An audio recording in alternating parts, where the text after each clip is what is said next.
local authorities are not adequate to cater for the urban development in this phase. In fact, local authorities have a huge responsibility to maintain the assets and operate the assets in a way that the public get the full benefit out of them. There are human resource issues, there are physical resource issues, and many other issues in these local authorities. So having identified those obstacles, Secretary Defense wanted to decide on the solutions. And in the solutions, we discussed about what are the immediate solutions that we can take to address those problems. And also, parallelly, we wanted to discuss and agree on medium and long-term solutions for the same problems. So when you talk about immediate solutions for the flood, I think under the directive of Secretary Defense, many programs were initiated in last 2 years, and mainly the creation of retention lakes, creation of Devanna Lake and many other upper catchment lakes, and cleaning of canals with the support of the Sri Lanka Navy, and also building up of small drainage, micro drainage, and cleaning up of micro drainage, and many things happened, and that has really paved for the mitigation of the floods. And city spaces, as Secretary just now said, is a very interesting area, and people of this city needs city spaces to come and meet and enjoy themselves, but it had not been the case before. But with the removing of vendors from the payments, we managed to create a lot of city spaces. In addition to that, with the directive of Secretary Defense, we created many city spaces in city of Colombo.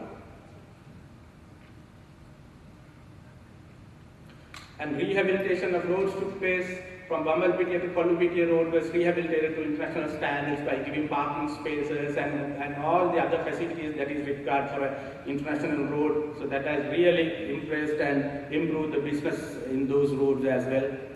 And many other roads were also improved.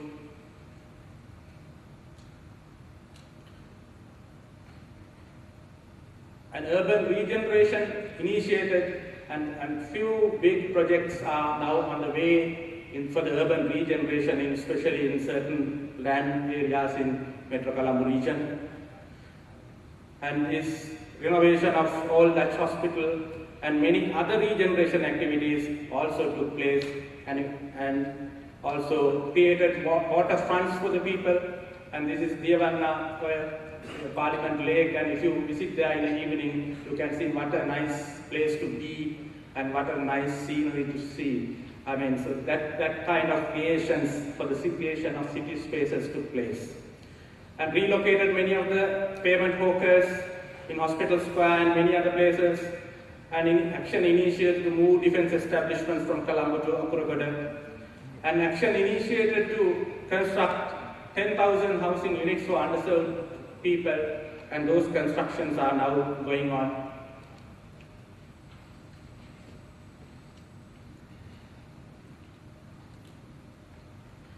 And immediate solutions to solid waste management introduced in the directive of Secretary Defense.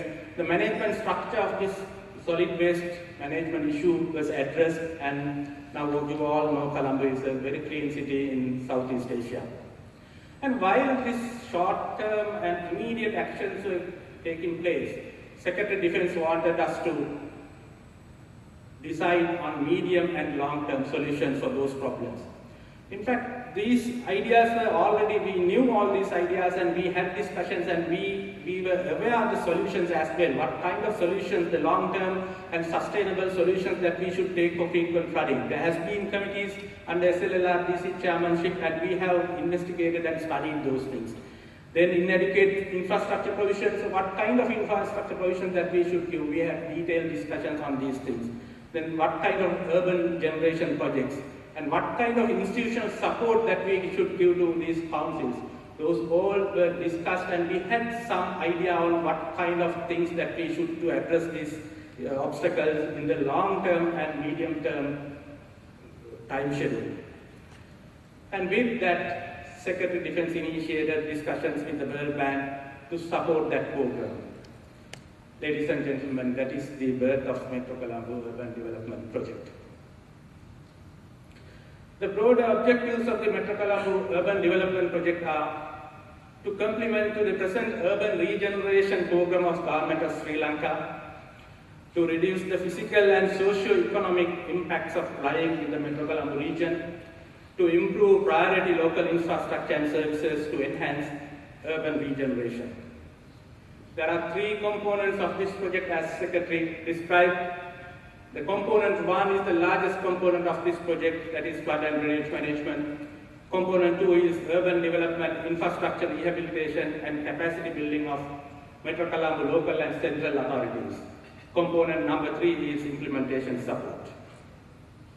The total project cost is $223 million, and in Sri Lanka rupees it is equivalent to 29,000 million rupees. World Bank was generous enough to give a concessionary loan to the tune of $213 million, and the Government of Sri Lanka component is $10 million and the taxes. Project Management Unit was established under the Ministry of Defence and Urban Development, and the project implementing agencies are Project Management Unit, Sri Lanka Land Reclamation and Development Corporation, Urban Development Authority, Colombo Municipal Council, Dehivela Mount Lavinia Municipal Council, Sri Javadam Kotte Municipal Council, and Kolonnavar Urban Council. The first initial technical discussion on this project with the World Bank took place in February 2011. From that day onwards, within a period of 1 year, we managed to get the approval of the World Bank for this project.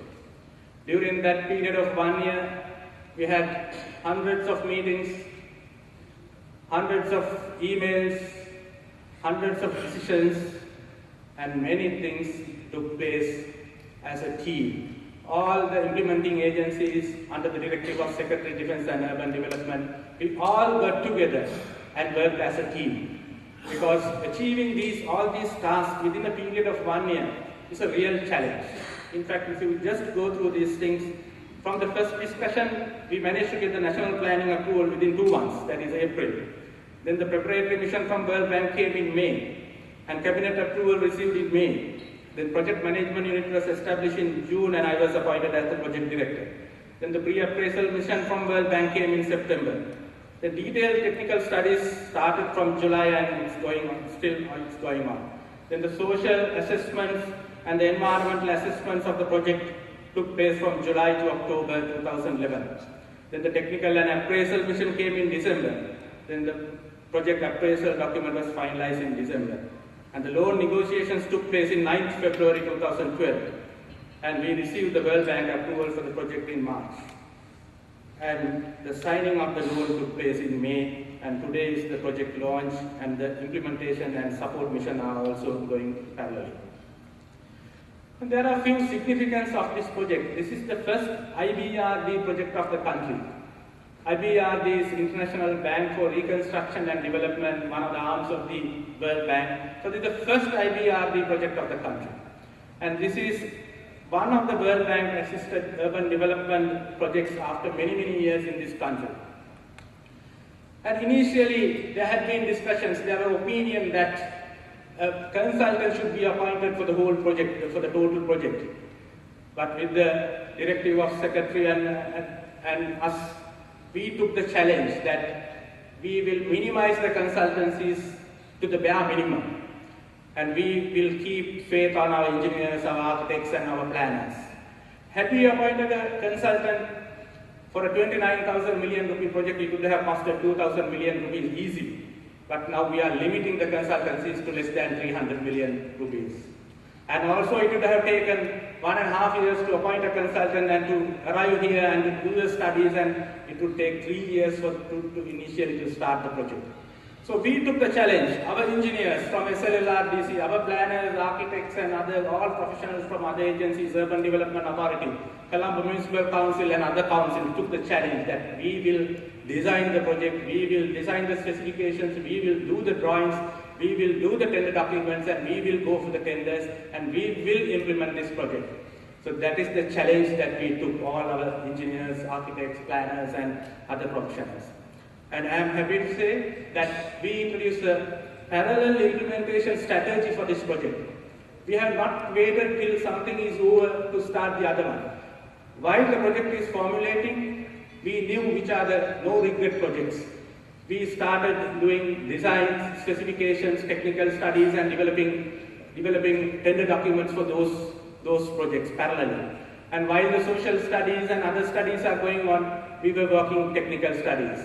So I'm happy to say that we advertised 5 tenders of this project before we signed the agreement.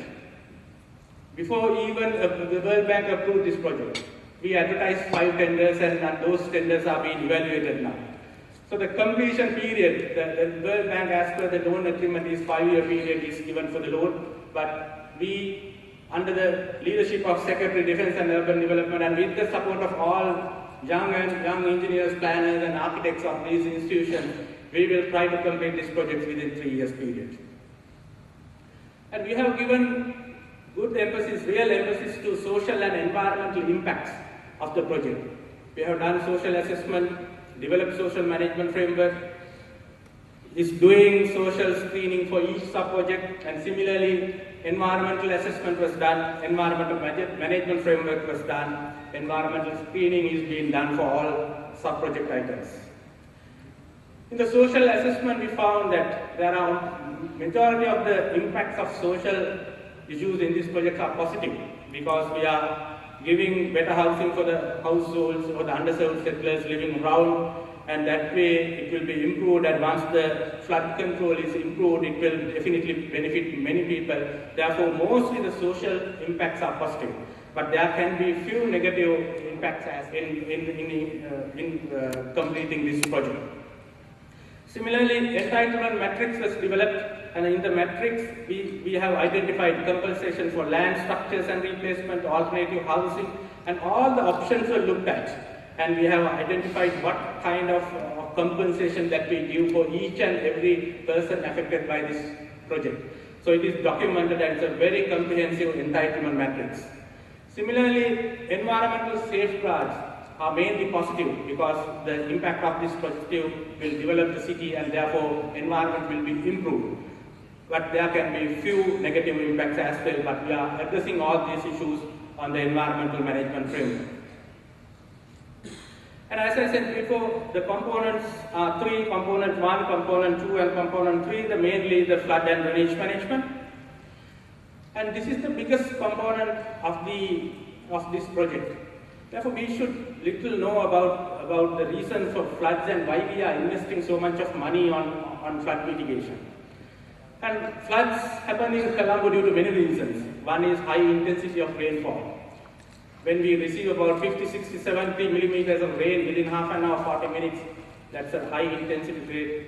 Still, our drainage systems cannot cope that much of very high intensity rain. Then the macro drainage systems, our canal systems and others, we have some insufficient storage and problems in conveyance and outflow capacity. That is also another reason for flooding. And also in the last decade, the storage capacity in the basin has reduced by 30% due to uncontrolled landfill and floodplain encroachment by illegal settlements. So that's a serious issue that we have to manage. The conveyance capacities are limited by solid waste, floating debris, and bottlenecks in the canals. Therefore, the proper management of solid waste is a must to have a flood-free Colombo. Then the outflow capacities in the system is too small, especially in the Muthal tunnel, the north block and the south block. The outfall capacities, outfall to the sea, are not sufficient. Then there are many localized issues due to micro drainage issues. Even today, if you are arriving here, I personally also came across few places which underwent water due to that intense rain, and those are mainly due to localized issues. Localized issues are due to not proper maintenance of the drainage and insufficient drainage capacities and solid waste blocks and many other things. So floods in the future are going to aggravate due to climate change. So what are the solutions? So in this context, what we said was we should go integrated flood management solution. So we look at the entire Colombo basin and from where this flood comes and from where it goes. And we wanted to give integrated solutions for this issue. And one of the things that we have identified is the water coming to Parliament Lake from the upper catchment area. So when there is a rain, huge rain, all water used to come to Parliament Lake. So if all water comes to Parliament Lake, then the lake and the other drainage, macro drainage system cannot manage that much of water. Therefore, what we can do, one of the things that we can do is to divert this water before it comes to the Parliament Lake. So there are two places that we can divert. One is the Marginal East diversion, which will be improved under this project, and other one is the Veerasganga. Veerasganga will be done under Chinese aids. And also creation of many upper catchment lakes. When we have many upper catchment lakes in the upper catchment, we can control water, we can regulate water, so that water will not come into the Parliament Lake at a rate. So we can control and we can keep water for some time, and then we can release water little by little. So creation of lakes in upper catchment area and especially improving the Parliament Lake capacity are important areas. And also we have to remove bottlenecks in the downstream, especially on the canals, and we have to maximize the conveyance capacities of this entire macro canal network in Colombo City. Then the outfall capacities have to be improved. The North Lock, there's a bottleneck in North Lock, and even Vellavat outfall and Woodfall outfall and Dehival outfall, not adequate sufficient capacity. So definitely we have to increase those capacities. Then in certain places we may have to go for pumping stations depending on our further studies. So in that case, if there's a heavy rain, the normal system may not be able to take care of all the water, then we have to have pumping stations in a couple of places in Colombo. And we may have to go for a couple of microtunnels. And we have 2 microtunnels in the system, but may not be sufficient, so we may have to go for a few more microtunnels. Then improvements to the micro drainage system in CMC area is very critical, because those small drains, those localized floods, however much we solve the macro issues, if we don't solve the micro issues in the system, in the Colombo Municipal Council limit, it will not give the total benefit. Therefore, definitely we have to address the micro drainage problems and improve the drainage, improve the capacities of micro drainage system, and that is also a must. Then the overall water quality management we have to improve, and then we have to improve the canal bank protections, and we wanted to have an integrated flood management system that's a control center from one place in Colombo, so that we know how much is rain coming, what are the gates closed, what are the gates open, how much is water flowing now. Therefore, from one place we wanted to control the entire Colombo basin. So that is integrated flood management system. So the component 1 address those issues, those things that just I have spelled out. Improvements to primary and secondary canals and creation of lakes, improvements to micro drainage system within Colombo municipal limits, capacity enhancement to flood and drainage, and Bere Lake improvement and the Bedagana Park. And these are the things that we are going to do. Creation of lakes. Then maximize canal conveyance capacities. We have to improve the entire canal system where it has not been improved up to now. So all balanced portions we have to improve so that the conveyance capacities will be improved. And Nagalagam Street outfall, the North Lock outfall, definitely we have to improve because it's a real bottleneck there. And you can see the bottleneck in this picture. And this Mutwal outfall, we have to improve, and perhaps we may have to have one more microtunnel parallel to the Mutwal outlet. And then the Velavata and Dehival outfalls, we have to improve. And there are certain bottlenecks in certain areas. This is Velavata Bridge Gold Road, so there is a bottleneck there, so we are giving various other solutions to improve the conveyance of water at these places. And then the improvements to culverts, and various culverts are now blocked, and those culverts we have to improve, and the capacities have to be increased, and perhaps we may have to go for a couple of microtunnels and pumping stations as well, and in the end we have to have a integrated flood management system, a control center to manage the floods in Colombo from one place. So those are the basic things for the flood. I mean, it's very simple to understand for anybody. Any layman can understand what are the solutions that we are going to give to manage the floods in Metro Colombo region. So we have divided this portion of the project to 16 sub-projects. And these are the details of 16 projects identified after many brainstorming sessions and many consultations with the World Bank experts. We have identified 16 sub-projects.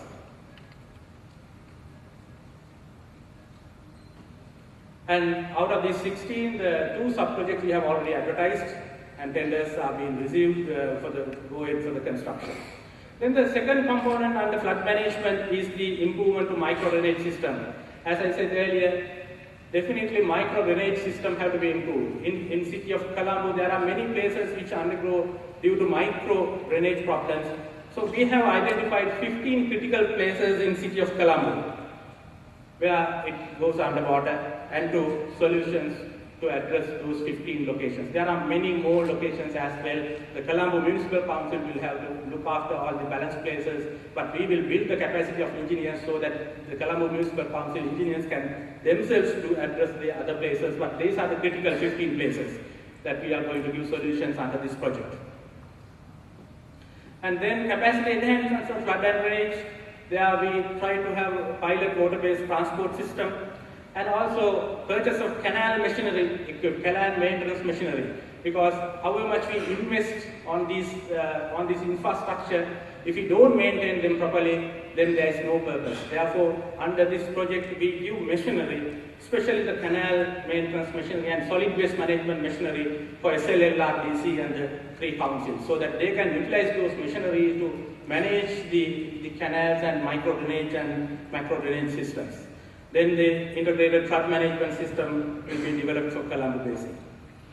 Another component under this is the Beary Lake development. As Secretary very clearly said, Beary Lake is one of the best assets for city of Colombo. If somebody asks what are the best assets in Colombo, my answer is the Beary Lake and the Callan River, both which we have not fully utilized the capacities of those 2 assets. So Beary Lake will be restored under this project, and that will help the flood control, as well as it will improve the public fruition of the east and southeast Beary Lake through the development of continuous promenade, that's a linear park, and green areas, nodal parks along its shores.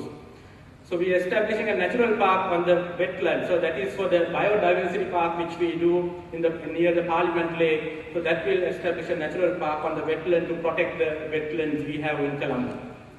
So in the Beary Lake, definitely once we restore the Beary, once we develop the linear parks, the land value and the market value surrounded lands will go up, and definitely we can construct, we can implement really good urban regeneration projects around the Beary Lake. In fact, the East Beary, if you take from Lake House Junction to the Gamni Hall, that piece of land of more than 50 to 50 acres is ideal for a real urban regeneration project, because that has all the requirements for an excellent urban regeneration project, and World Bank is assisting us to develop business model and private-public partnership for that particular land area to come with a really good urban regeneration project. Therefore, the restoration of the Beary Lake will definitely benefit our future urban regeneration projects as well. And the interventions of the Beary Lake will be the shore protection walls will be constructed right round, and then the rehabilitation and preservation of Macallan Lock Gates, which has a very historical value, and that will be restored to the original position but keeping the historical value. Then the construction of nodal parks in East and West Beary. And these are some of the pictures of Beary. And this is East Beary, and we are doing a lot of development in the East Beary, nodal parks and linear parks and so on, and West Beary as well. And these are some architectural